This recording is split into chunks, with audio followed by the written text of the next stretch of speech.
আপনারা কখনো মনোবল হারাবেন না। মনোবল হারানোর কিছু নাই। আপনারা জাতির কৃতি সন্তান, দেশ এবং জাতির জন্য অনেক কিছু ত্যাগ করেছেন। এসএসএফ স্পেশাল সিকিউরিটি ফোর্স টাকা দিয়েছেন এবং এই সমস্ত ব্যাংকাররা টাকা দিয়েছেন।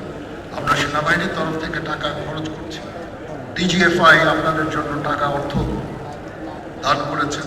মনে করিয়ে দেওয়া যে আমরা সবসময় তাদের পাশে থাকব, তাদের সাথেই থাকব। তাদের এখানে অনেকে খুব আহত, অনেকে চলাফেরা করতে পারেন না, দেখতে পারেন না। আমি আপনাদেরকে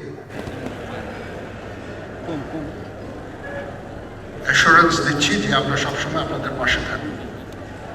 আজকে এই ইফতার আয়োজন এবং আপনাদের যে আর্থিক সহায়তা ভবিষ্যতে আজকেও কিছু কিছু করে আমরা দিব। এর উদ্দেশ্য এটার জন্য এই যে আমাদের বিজনেস এন্টারপ্রেনার ব্যাংকার্সরা তারাও এখানে উপস্থিত হয়েছেন। তাদের অর্থে, তাদের আর্থিক সাহায্যে আমরা এটা করছি। তাছাড়াও ডিজিএফআই আপনাদের জন্য টাকা অর্থ দান করেছেন, সেই অর্থ আপনার কাছে পৌঁছাবে ইনশাআল্লাহ। এসএসএফ স্পেশাল সিকিউরিটি ফোর্স টাকা দিয়েছেন এবং এই সমস্ত ব্যাংকাররা টাকা দিয়েছেন। আমরা সেনাবাহিনীর তরফ থেকে টাকা খরচ করছি। আমরা আজ 4200-র উপরে আহতদের চিকিৎসা আমরা দিয়েছি এবং দিয়ে যাচ্ছি। আমাদের এই সাহায্য সহযোগিতা সবসময় জারি থাকবে ইনশাআল্লাহ।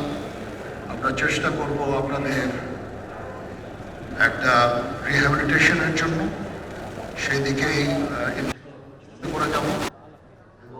আর্থিক সাহায্য সহযোগিতা সবসময় আপনাদের প্রতি আমাদের জারি থাকবে ইনশাআল্লাহ। আপনারা কখনো মনোবল হারাবেন না। মনোবল হারানোর কিছু নাই। আপনারা জাতির কৃতি সন্তান, দেশ এবং জাতির জন্য অনেক কিছু ত্যাগ করেছেন। আমি আপনাদের অভিনন্দন জানাচ্ছি, প্রতি কৃতজ্ঞতা জানাচ্ছি এবং আপনাদেরকে এই অ্যাসুরেন্স দিচ্ছি যে আমরা ইনশাআল্লাহ। সবাই ভালো থাকেন। এখন মোনাজাত হবে, মোনাজাতের পরে আমরা ইফতার